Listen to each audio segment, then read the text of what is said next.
warahmatullahi wabarakatuh. Baiklah, nama saya Anissa Alwahidah dari Prodi Agribisnis semester 5, NIM 2011-9101-0005. Di sini saya akan menjelaskan materi tentang media penyuluhan pertanian. Dapat kita lihat, media adalah segala sesuatu yang dapat digunakan untuk menyalurkan pesan dari pengirim ke penerima, sehingga dapat merangsang pikiran, perasaan, perhatian, dan minat serta perhatian sasaran sedemikian rupa sehingga proses belajar terjadi. Seperti kita lihat pada bagan, di mana pengirim mengirimkan pesan kepada penerima melalui perantara atau pengantar. Perantara atau pengantar ini digunakan yaitu penyuluhan dari suluh digunakan untuk memberi penerang. Nah, jadi dapat kita ketahui, media penyuluhan adalah benda yang dikemas untuk memudahkan penyampaian materi kepada sasaran, dapat menyerap pesan dengan mudah dan jelas. Syarat-syarat media yang baik: yang pertama, sederhana, mudah dimengerti dan dikenal. Yang kedua, mengemukakan ide baru. Yang ketiga, menarik perhatian. Yang keempat, mengesankan ketelitian. Yang kelima, menggunakan bahasa yang mudah dimengerti sasaran. Yang keenam, mengajak sasaran untuk memperhatikan, mengingat, mencoba, dan menerima ide-ide yang dikemukakan.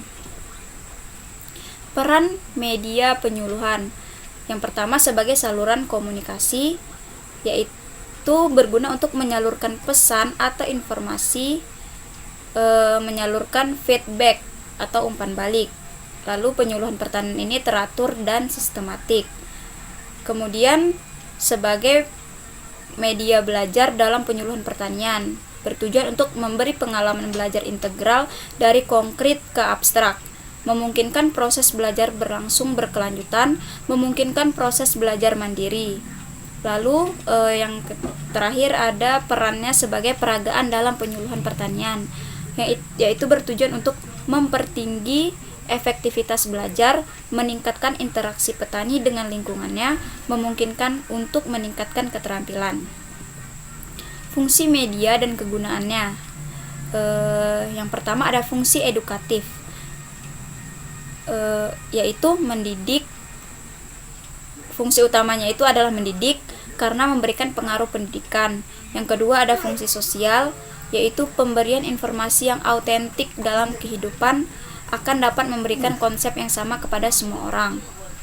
Yang ketiga ada fungsi ekonomis. Pada masyarakat yang maju, penggunaan media ini dikerjakan secara intensif, terutama dalam bidang perdagangan dan industri, tidak segan-segan mengeluarkan anggaran yang cukup besar untuk memajukan perusahaannya.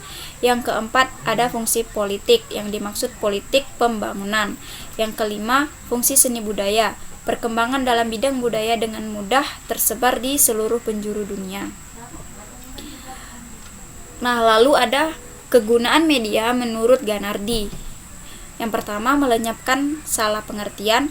Yang kedua, hal yang diterangkan akan lebih cepat dan lebih jelas. Yang ketiga, menarik perhatian. Yang keempat, yang dilihat akan lebih lama dari apa yang didengar. Yang kelima, lebih memusatkan perhatian. Yang keenam, menghilangkan perbedaan bahasa untuk mengartikan sesuatu. Yang ketujuh, membuat buah pikiran yang dipindahkan lebih jelas. Yang kedelapan, memberikan dorongan sasaran untuk menerapkan.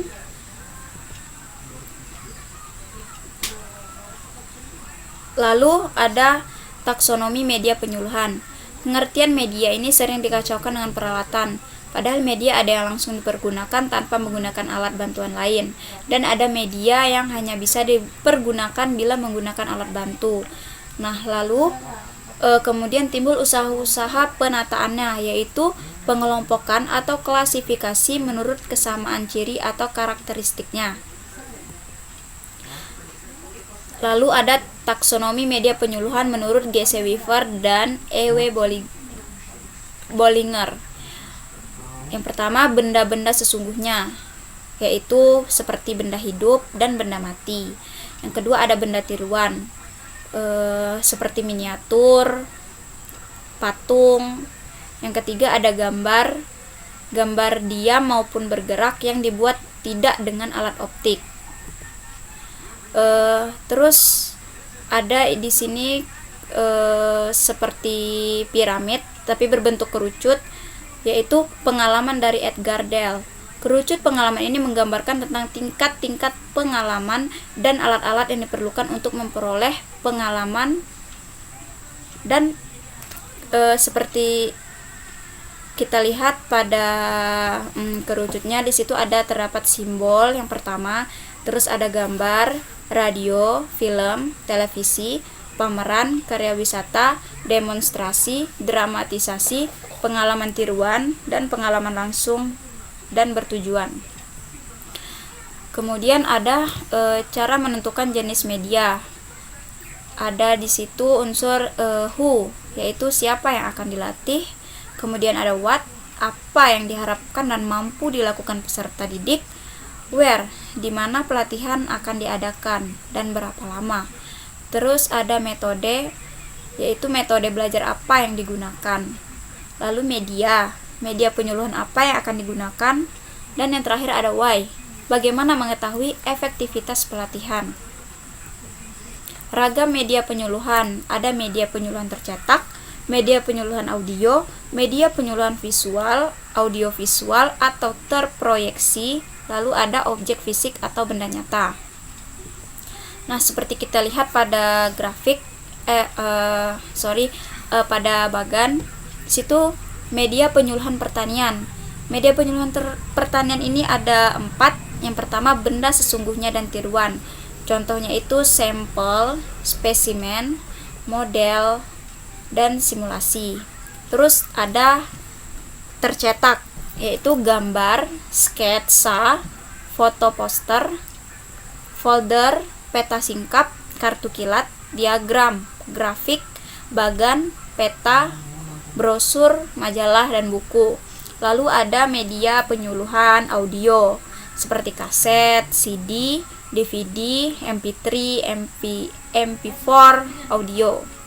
Lalu ada audio visual seperti slide film, movie film, film strip, video film, televisi, dan komputer.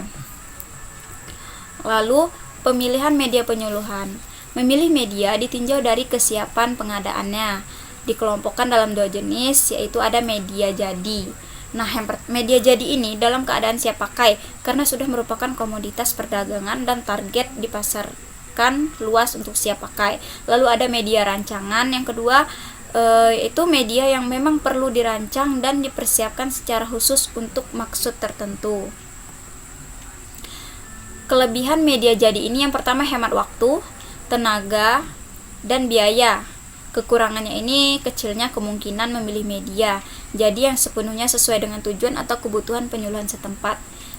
Lalu sebaliknya, untuk mempersiapkan media yang dirancang secara khusus untuk memenuhi kebutuhan tertentu akan merasa banyak waktu, tenaga, maupun biaya sesuai tujuan. Dasar pertimbangan memilih media. Dasar pertimbangan untuk memilih suatu media ini sangat sederhana, yaitu dapat memenuhi kebutuhan atau mencapai tujuan yang diinginkan. Nah, faktor-faktor yang perlu dipertimbangkan dalam pemilihan media ini yaitu tujuan perubahan yang akan dicapai oleh sasaran, karakteristik sasaran, strategi komunikasi, isi pesan, biaya, dan karakteristik wilayah. Lalu ada kriteria pemilihan media penyuluhan. Menurut Dick and Carey tahun 1975, ada 4 faktor yang perlu dipertimbangkan. Yang pertama, ketersediaan sumber setempat, di mana para orang ini membeli atau membuat sendiri.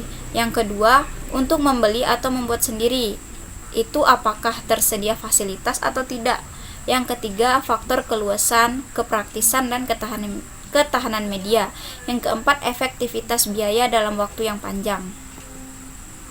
Nah, di sini dapat kita lihat sendiri penggunaan jenis media berdasarkan kelompok sasaran. Di situ dari poster dan sampai telepon, mungkin teman-teman yang lain juga sudah melihat. Kita lanjut. Pemilihan media penyuluhan ini, tahap pemilihan media penyuluhan. Yang pertama, kita harus mengetahui tujuan kegiatan yang hendak dicapai. Yang kedua, ada tahap adopsi sasaran. Yang ketiga, jangkauan media. Yang keempat, karakteristik. Yang kelima, pertimbangan dana. Kita harus mempertimbangkan dana yang akan kita keluarkan. Yang terakhir, ada pemilihan media penyuluhan secara terpadu. Lalu ada prosedur pemilihan media. Yang pertama, kita harus tetapkan pesan teknologi sesuai kebutuhan. Rumuskan tujuan yang hendak dicapai. Pemilihan media yang tersedia, seperti alat, sumber daya alam, dan sumber daya manusianya. Lalu perhitungan biaya. Kemudian tetapkan media sesuai dengan metode penyuluhan. Evaluasi pemilihan dan penggunaan metode. Lalu, prosedur pemilihan media ini ada 3 model. Yang pertama ada model flowchart, yaitu menggunakan sistem pengguguran dalam pengambilan keputusan sampai seluruh kriteria pemilihannya diidentifikasi.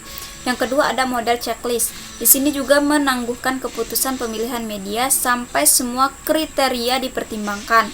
Model ini lebih sesuai untuk membakukan prosedur pemilihan media jadi. Model metrik dikembangkan oleh Scrum tahun 1977 yang ingin melihat media dengan tingkat kesulitan pengendaliannya oleh pemakai. Lalu ada media grafik. Secara sederhana, grafik ini dapat diartikan sebagai media yang memvisualisasikan data-data dalam bentuk angka. Seperti kita ketahui, grafik ini adalah gambaran tentang suatu situasi atau suatu proses perkembangan dengan menggunakan deretan angka, garis-garis, dan kata-kata yang berisikan suatu pengertian. Grafik ini juga merupakan media penyajian data dalam bentuk angka, sehingga grafik ini termasuk dalam media visual. Lalu, media grafik adalah gambar sederhana yang menggunakan titik-titik, garis, atau gambar, dan untuk melengkapinya seringkali digunakan simbol-simbol. Grafik ini menggambarkan hubungan 1, 2, atau lebih data, atau grafik dengan data yang sama menggambarkan hubungan penting dari satu data. Tujuan dari media grafik ini tentu saja menunjukkan perbandingan informasi kualitatif dengan cepat serta sederhana. Sekian presentasi dari saya, lebih dan kurang saya mohon maaf. Akhir kata, Assalamualaikum warahmatullahi wabarakatuh.